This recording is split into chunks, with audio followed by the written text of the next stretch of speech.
కోరుతున్నాను. ఈ ప్రాంతము కాకతీయుల విజయ గౌరవ పతాకకు ప్రతీక. అదేవిధంగా 3వ దశ పోలింగును పూర్తి చేసుకుని నేను ఇక్కడికి వచ్చి మీ ఆశీర్వాదాన్ని తీసుకునేటటువంటి అదృష్టాన్ని పొందాను. మిత్రులారా, 3వ దశ పోలింగ్ 2 విషయాలని స్పష్టం చేసింది. మొట్టమొదటి విషయం, ఎన్డీఏ మొదటి 3 చరణాలలోనే, మొదటి 3 దశల్లోనే విజయ రథము అత్యంత వేగవంతంగా ప్రయాణం చేస్తున్నది. రెండవ విషయం, కాంగ్రెస్ తన సీట్లు ఎక్కడెక్కడ గెలుస్తుందా అని భూతద్దం పెట్టి చూసేటటువంటి పరిస్థితి వచ్చింది. నేడు తెలంగాణలో మీ ఉత్సాహము, మీ ఆశీర్వాదము చాలా అద్భుతంగా ఉంది. నేను మరొక్క మాట చెప్పదలుచుకున్నాను. 4వ చరణం పూర్తయ్యేసరికి కాంగ్రెస్ తన సీట్లను భూతద్దంతో వెతికితే దొరకవు. దానికోసము మైక్రోస్కోప్ కావలసి ఉంది. साथियों, मेरे लिए और बीजेपी के लिए वारंगल हमेशा से बहुत खास रहा है। 40 साल पहले जब बीजेपी के 2 एमपी थे, उनमें से एक सांसद, एक एमपी हनुमकोंडा से ही थे। बीजेपी आपका ये आशीर्वाद इसने कभी नहीं भूल सकती। जब भी कोई मुश्किल आई है, वारंगल के लोगों ने हमेशा बीजेपी का साथ दिया है और इसलिए बीजेपी वारंगल को बीआरएस और कांग्रेस के शिकंजे से बाहर निकालने में कोई कसर बाकी नहीं छोड़ेगी। మిత్రులారా, నా దృష్టిలో వరంగల్ చాలా ముఖ్యమైనటువంటి ప్రధానమైనటువంటి చోటు. ఎందుకంటే 40 సంవత్సరాల క్రితము బీజేపీకి ఇద్దరే ఎంపీలు ఉన్నప్పుడు అందులో ఒకరు మన హనుమకొండ నుంచి మన కీర్తిశేషులు జంగారెడ్డి గారు. బీజేపీ మీ యొక్క ఈ అభిమానాన్ని, ఆశీర్వాదాన్ని, స్నేహాన్ని ఎప్పటికీ మరిచిపోలేదు. మాకు ఎప్పుడు కష్టం వచ్చినా వరంగల్ ప్రజానీకం మా వెన్నంటి నిలిచారు.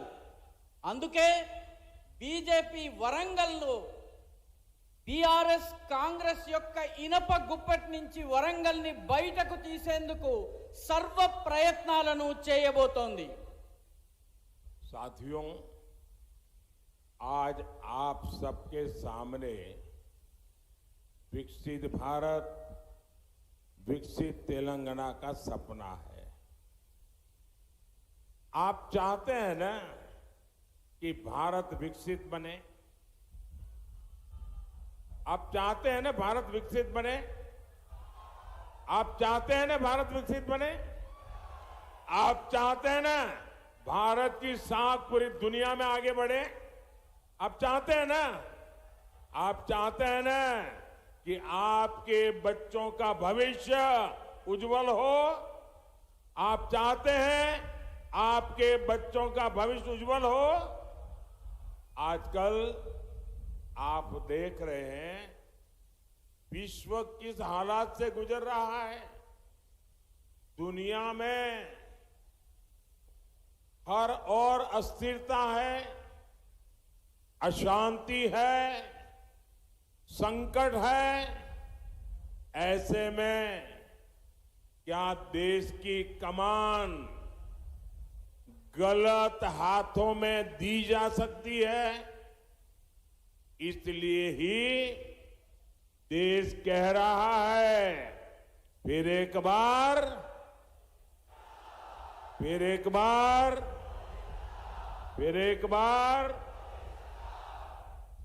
మిత్రులారా, మీరందరూ వికసిత భారత్, వికసిత తెలంగాణ కలను కంటున్నారు. మీరందరూ భారతదేశం అభివృద్ధి చెందాలని కోరుకుంటున్నారా? మీరు భారతదేశం యొక్క ప్రతిష్ట ప్రపంచమంతా వ్యాప్తం కావాలని కోరుకుంటున్నారా? అదేవిధంగా మీ పిల్లల భవిష్యత్తు ఉజ్వలంగా ఉండాలని మీరు కోరుకుంటున్నారా? ఈ రోజుల్లో ప్రస్తుత పరిస్థితుల్లో మీరు చూస్తున్నారు, ప్రపంచం ఎలాంటి పరిస్థితుల్లోంచి వెళ్తోందో. ప్రపంచమంతటా అస్థిరత, అశాంతి, భయాందోళనలు, విపత్తులు ఉన్నాయి. ఇలాంటి పరిస్థితుల్లో దేశం యొక్క కార్యభారము, దేశం యొక్క పూర్తి శక్తి తప్పుడు చేతుల్లోకి వెళ్ళకూడదు. అందుకే దేశం ఏమంటోందంటే అబ్ కీ బార్ మోదీ సర్కార్ అంటోంది. साथियों, 10 साल पहले की कांग्रेस की केंद्र सरकार कोई उसके पापों को भूल नहीं सकता. हर कुछ दिन में हजारों करोड़ रुपए का नया घोटाला सामने आ जाता था. देश के बड़े बड़े शहरों में सीरियल बम ब्लास्ट होते थे. जहां कांग्रेस आई वहां प्रॉब्लम लाई. देश यही देख रहा था. इस बार तो इंडी अलायंस 5 साल 5 पीएम का फॉर्मूला लेकर आई है. आप कल्पना करिए, इन्हें सत्ता मिली तो ये देश का क्या हाल करेंगे. हर वर्ष एक नया पीएम, दूसरे साल दूसरा पीएम, तीसरे साल तीसरा पीएम. ये देश का भला कर सकते हैं क्या? మిత్రులారా, 10 సంవత్సరాల క్రితం వరకు కాంగ్రెస్ ప్రభుత్వము ఏ రకమైన పాపాలు చేసిందో మీరెవరూ మర్చిపోలేరు. గత ప్రతి 4 రోజులకి వేల కోట్ల రూపాయల కుంభకోణాలు, అవినీతి స్కాములు బయటపడుతూ ఉండేవి. దేశంలోని పెద్ద పెద్ద పట్టణాల్లో వరుస బాంబు పేలుళ్లు సంభవించేవి. కాంగ్రెస్ వచ్చిందంటే సమస్యలు వచ్చేవి. దేశము దీన్నే చూస్తూ వచ్చింది. ఈసారి ఇండి అలయన్స్ 5 సంవత్సరాలలో 5గురు ప్రధానమంత్రుల్ని తీసుకొస్తామని చెబుతోంది. మీరొక్కసారి ఊహించండి, రోజుకొక ప్రధానమంత్రి, మొదటి సంవత్సరం ఒక ప్రధానమంత్రి, రెండవ సంవత్సరం ఒక ప్రధానమంత్రి, మూడవ సంవత్సరం ఒక ప్రధానమంత్రి. ఇలాంటి ప్రభుత్వం మనకి కావాలా? ఈ దేశాన్ని అటువంటి వాళ్ళ చేతుల్లోకి మనం అప్పగిద్దామా? अच्छा, मैं एक अलग तरीके से समझाता हूं. मान लो कि हमारे वारंगल में 10 किसान इकट्ठे हो गए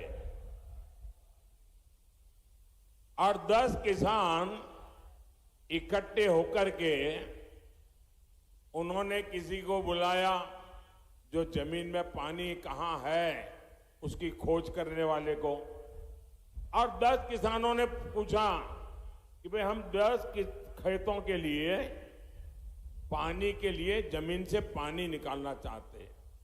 अब जरा हमें खोज के बताओ कि कहां पानी निकलेगा और कितना ऊंडा निकलेगा, कितना गहरा निकलेगा.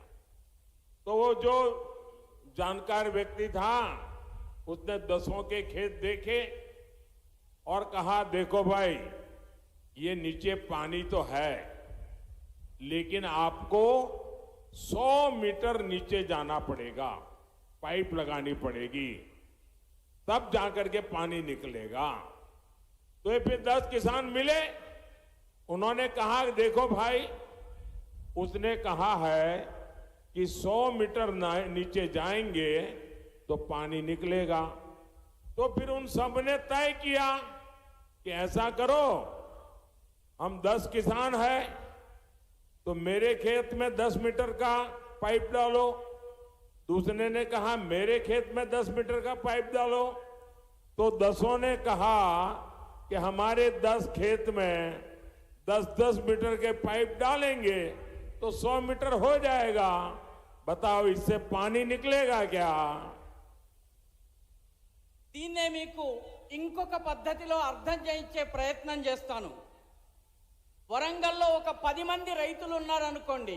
ఈ 10 మంది రైతులు కలిసి తమ పొలాల్లో బోరు